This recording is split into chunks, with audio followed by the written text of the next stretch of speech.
Third allotment publish ചെയ്തിട്ടുണ്ട്. അപ്പോൾ admission എടുക്കാൻ പോകുന്ന വിദ്യാർത്ഥികൾ നിർബന്ധമായും അറിഞ്ഞിരിക്കേണ്ട വളരെ പ്രധാനപ്പെട്ട കാര്യങ്ങളാണ് നമ്മൾ ഈ വീഡിയോയിലൂടെ പറയുന്നത്. സോ വീഡിയോ സ്കിപ്പ് ചെയ്യാതെ കംപ്ലീറ്റ് ആയിട്ട് നിങ്ങൾ കാണണം. ഓക്കെ, അതായത് തേർഡ് അലോട്ട്മെന്റിൽ അഡ്മിഷൻ കിട്ടിയിട്ടുള്ള വിദ്യാർത്ഥികളെ നമുക്ക് 3 കാറ്റഗറി ആയിട്ട് തിരിക്കാം. ഒന്നാമത്തെ കാറ്റഗറി, അതായത് നിലവിൽ ഒന്നാമത്തെ അലോട്ട്മെന്റിലും രണ്ടാമത്തെ അലോട്ട്മെന്റിലും ഒന്നും അഡ്മിഷൻ കിട്ടിയിട്ടില്ല, പക്ഷെ മൂന്നാമത്തെ അലോട്ട്മെന്റിൽ അഡ്മിഷൻ കിട്ടി. ഇങ്ങനെയുള്ള വിദ്യാർത്ഥികൾ നിർബന്ധമായും നിങ്ങൾക്ക് ഏത് സ്കൂളിലാണോ അഡ്മിഷൻ കിട്ടിയത് അവിടെ പോയി പെർമനന്റ് അഡ്മിഷൻ എടുക്കേണ്ടതാണ്. ഇനി രണ്ടാമത്തെ കാറ്റഗറി, സെക്കൻഡ് അലോട്ട്മെന്റ് കിട്ടിയിട്ട് ടെമ്പററി അഡ്മിഷൻ എടുത്ത് ഹയർ ഓപ്ഷന് വേണ്ടിയിട്ട് വെയിറ്റ് ചെയ്തിരുന്ന വിദ്യാർത്ഥികൾക്ക് ഹയർ ഓപ്ഷൻ കിട്ടിയിട്ടുണ്ടെങ്കിൽ നിങ്ങൾ ആ കിട്ടിയ സ്കൂളിൽ പോയി നിർബന്ധമായും പെർമനന്റ് അഡ്മിഷൻ എടുക്കേണ്ടതാണ്. ഇനി മൂന്നാമത്തെ കാറ്റഗറി, അതായത് ടെമ്പററി ആയി അഡ്മിഷൻ എടുത്തു പക്ഷേ ഹയർ ഓപ്ഷനിൽ നിങ്ങൾക്ക് അഡ്മിഷൻ കിട്ടിയിട്ടില്ല, സ്കൂൾ ചേഞ്ച് കിട്ടിയിട്ടില്ല.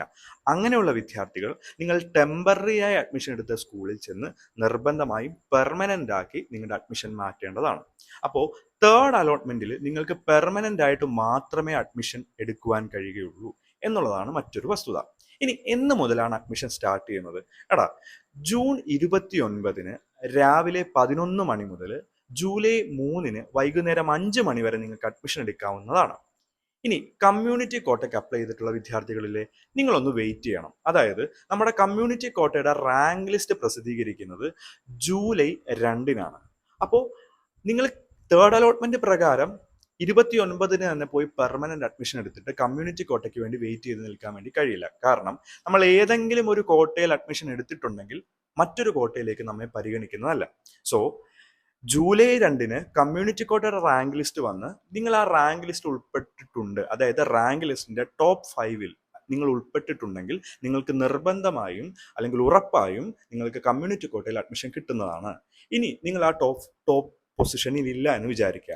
അങ്ങനെയാണെങ്കിൽ നിങ്ങൾക്ക് അതിനുശേഷം ജൂലൈ 2 ഉച്ചയ്ക്ക് ശേഷമോ അല്ലെങ്കിൽ ജൂലൈ 3 രാവിലെയോ ഒക്കെയായി നിങ്ങൾക്ക് തേർഡ് അലോട്ട്മെന്റ് പ്രകാരം കിട്ടിയ സ്കൂളിൽ പോയി പെർമനന്റ് ആയിട്ട് അഡ്മിഷൻ എടുക്കാവുന്നതാണ്. സോ കമ്മ്യൂണിറ്റി കോട്ടയ്ക്ക് അപ്ലൈ ചെയ്തിട്ടുള്ള വിദ്യാർത്ഥികൾ കമ്മ്യൂണിറ്റി കോട്ടയുടെ റാങ്ക് ലിസ്റ്റ് വരുന്നത് വരെ ഒന്ന് വെയിറ്റ് ചെയ്യുക എന്നുള്ളതാണ് പറയാനുള്ളത്. അതുപോലെ തന്നെയാണ് നമ്മൾ ഈ തേർഡ് അലോട്ട്മെന്റ്, അതോടൊപ്പം തന്നെ സ്പോർട്സ് കോട്ട, മാനേജ്മെന്റ് കോട്ട, കമ്മ്യൂണിറ്റി കോട്ട, ഇതിന്റെയൊക്കെ അഡ്മിഷൻ ഒരേ സമയത്ത് നടക്കുന്നതുകൊണ്ട് നമ്മൾ ഏതെങ്കിലും ഒരു കോട്ടയിൽ അഡ്മിഷൻ എടുക്കുകയാണെങ്കിൽ പിന്നീട് നമുക്ക് മറ്റൊരു കോട്ടയിലേക്ക് മാറുവാൻ കഴിയില്ല. അതായത് നമ്മൾ പെർമനന്റ് ആയിട്ട് അഡ്മിഷൻ എടുത്തു കഴിഞ്ഞാൽ മറ്റൊരു കോട്ടയിലേക്ക് മാറുവാൻ കഴിയില്ല. സോ ഇത് നമ്മൾ കൃത്യമായി മനസ്സിലാക്കിയിട്ട് വേണം നമ്മൾ മുന്നോട്ട് പോകാൻ. ഇനി വേറൊരു കാര്യം, നമ്മൾ തേർഡ് അലോട്ട്മെന്റ് നമുക്ക് കിട്ടി, പക്ഷെ എനിക്ക് ഇഷ്ടപ്പെട്ട സ്കൂളിലല്ല കിട്ടിയത്. അതുകൊണ്ട് ഞാൻ വിചാരിക്കുകയാണ് എന്നാൽ ഞാൻ ഇത് എടുക്കുന്നില്ല, സപ്ലിമെന്ററിക്ക് അപ്ലൈ ചെയ്യാം. അങ്ങനെ പറ്റില്ല. അതായത് തേർഡ് അലോട്ട്മെന്റിൽ അഡ്മിഷൻ കിട്ടിയിട്ട് ആ അഡ്മിഷൻ എടുക്കാത്ത, അതിൽ പ്രവേശനം നേടാത്ത ഒരു വിദ്യാർത്ഥിയെയും സപ്ലിമെന്ററി അലോട്ട്മെന്റിലേക്ക് പരിഗണിക്കില്ല.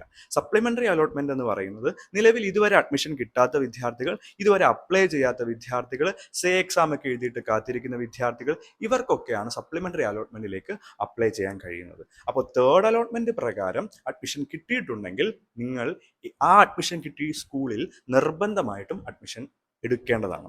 സോ നമ്മുടെ വീഡിയോ യൂസ്ഫുൾ ആയിട്ട് തോന്നിയിട്ടുണ്ടെങ്കിൽ നമ്മുടെ ചാനൽ ഒന്ന് സബ്സ്ക്രൈബ് ചെയ്തിടാൻ മറക്കരുത്. നിങ്ങളുടെ എല്ലാ ഡൗട്ട്സുകൾക്കും നിങ്ങൾക്ക് നമ്മുടെ പേജിൽ കമന്റ് ചെയ്യാവുന്നതാണ്. ഇനി ഡീറ്റെയിൽ ആയിട്ട് നിങ്ങൾക്ക് അറിയണമെങ്കിൽ ടെയിൽസ് ഓഫ് സ്റ്റുവർട്ട് എന്ന നമ്മുടെ ഇൻസ്റ്റഗ്രാം പേജ് ഫോളോ ചെയ്ത് എൻ്റെ DM വന്നു. നിങ്ങളുടെ കൺഫ്യൂഷൻ എല്ലാം ഞാൻ ക്ലിയർ ആക്കി തരാം. അപ്പോൾ ബൈ ബൈ.